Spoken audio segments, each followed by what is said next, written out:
When I was younger, I used to believe that family meant unconditional love, trust, and support.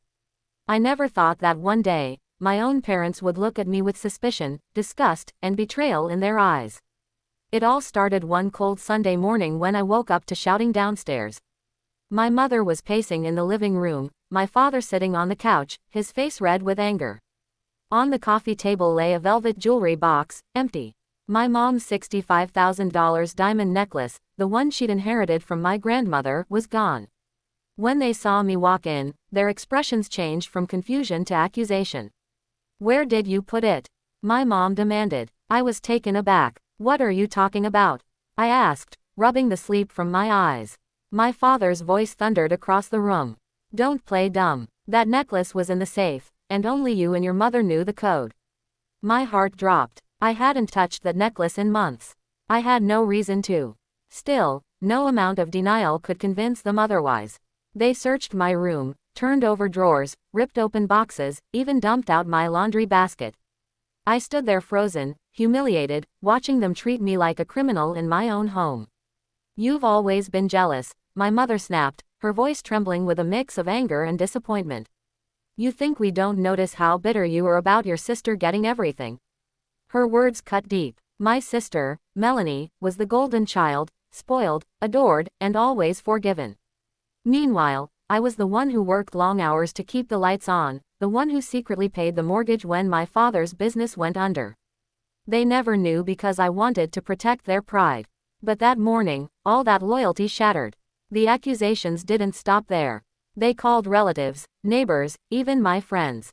My mother sobbed on the phone, telling everyone that I'd betrayed the family, stolen her priceless heirloom. Within hours, gossip spread like wildfire. I was too ashamed to step outside. Days went by, and still no necklace. My parents stopped speaking to me except to ask if I was ready to confess. I started to wonder if leaving would be easier, but something in me refused to give them that satisfaction. A week later, while cleaning up the kitchen, I noticed something strange on the counter, a jewelry repair receipt tucked under some mail. My mother had recently taken a few pieces in to be cleaned, and the name on the paper wasn't hers. It was mine. I frowned, picked it up, and felt my stomach twist. The repair slip listed the missing necklace. I remembered now. Months ago, my mom had asked me to drop off her jewelry for cleaning because she was late for an appointment. The jeweler must have mistakenly put my name on the record since I was the one who brought it in. The necklace had never been stolen, it was sitting safely at the jeweler's. My hands shook as I grabbed my coat and drove to the shop. The jeweler smiled when I explained what happened and handed me the sparkling necklace in its red box. I couldn't believe it. The entire nightmare could have been avoided if they'd just trusted me. On the way home, I rehearsed what I'd say, hoping for an apology, maybe even a tearful embrace. Instead, when I walked in and placed the necklace on the table, they looked stunned. "So it was you," my father muttered. "You had it all along." His tone wasn't relief, it was accusation. My mother gasped, clutching her chest. "How dare you make us think it was gone?" I felt my chest tighten. "Are you serious? You accused me of stealing when I did nothing wrong. Here's the receipt." The jeweler put my name on it. That's all. But they didn't care. To them, I was still the villain who'd embarrassed them in front of everyone. That night, I overheard them whispering in the kitchen, saying they couldn't live with someone who lied to them. The next morning, my bags were packed by the door. My father tossed me the house key and said coldly, "Find somewhere else to live. You're not welcome here anymore." I stared at him, numb, until a bitter laugh escaped me. "Fine," I said quietly. "But remember, when the bank calls about the next mortgage payment, don't look for me." His brows furrowed, confusion flashing across his face. "What are you talking about?" I turned around, refusing to give him the satisfaction of seeing my tears. For 3 years, I'd been transferring money anonymously through their mortgage account after Dad's business took a hit. I didn't want them to lose their home, so I kept it secret. But now, I realized they didn't deserve that kind of devotion. Later that week, I stopped the payments. The next month, they received a notice of missed payment. 2 more months passed before the bank sent a foreclosure warning. That's when my father called, his voice suddenly softer, pretending he wanted to talk things out. But I didn't answer. The morning after they kicked me out was the coldest I'd ever felt, even though it was the middle of summer. I sat on the curb outside the house I'd called home for 27 years, surrounded by boxes of my things and the echo of my father's last words, "You're nothing but a liar." The door slammed behind me, and that was it. I had nowhere to go. My parents had accused me of stealing my mother's $65,000 necklace and, despite my proving my innocence, they still saw me as the problem. They told me to leave and never come back. What they didn't know was that the house they lived in, the one they were so proud of, was the house I'd secretly been paying for. It all began 3 years earlier when my father's company went bankrupt.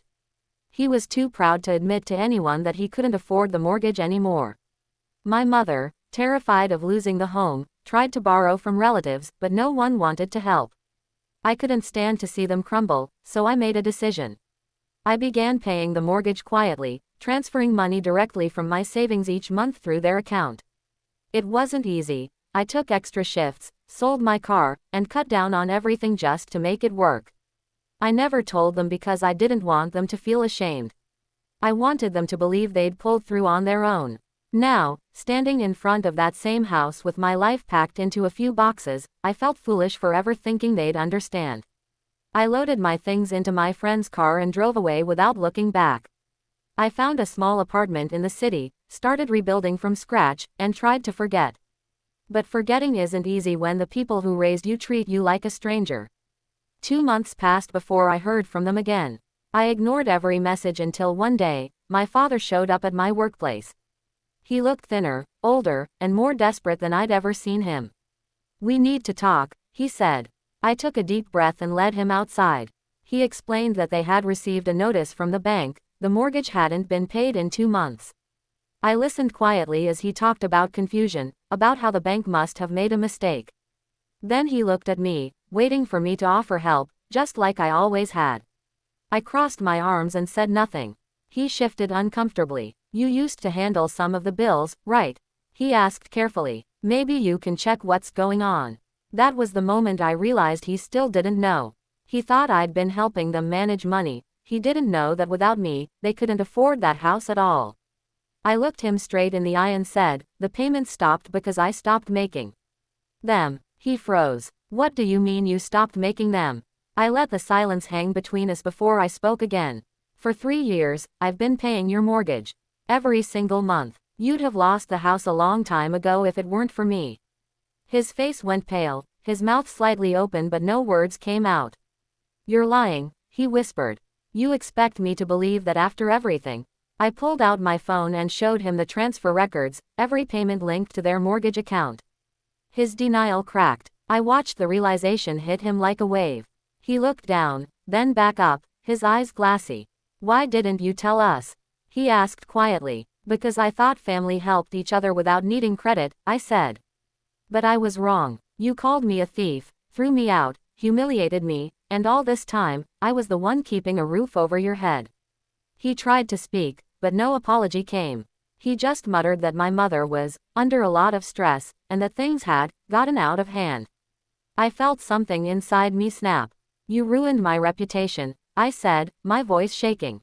"You made everyone think I was a criminal. You didn't trust me enough to ask, and now you want help because the bank is coming for your house." I turned to leave, but he grabbed my arm. "Please, your mother, she's sick over all this," he said desperately. "You can't just let us lose everything." I looked at his hand gripping my arm, the same hand that had pointed toward the door when he threw me out, and I gently pulled away. "Maybe this time you'll learn what it's like to lose something you thought was yours," I said quietly. A week later, the house went into foreclosure. The neighbors gossiped, my sister called me crying, and my parents moved into a smaller place across town. I didn't feel happy about it, but I didn't feel guilty either. For once, the truth was finally clear. The house they'd used to make me feel small was built on my sacrifices, and when they destroyed our trust, they destroyed the foundation holding it all together. Months later, my mother reached out through a letter. She didn't apologize outright, but she wrote that she missed me and that things were said that can't be taken back. I read it twice, folded it neatly, and placed it in a drawer. Maybe one day I'd forgive them, but not yet. Forgiveness isn't something you owe. It's something people earn through honesty and remorse, neither of which they'd given me.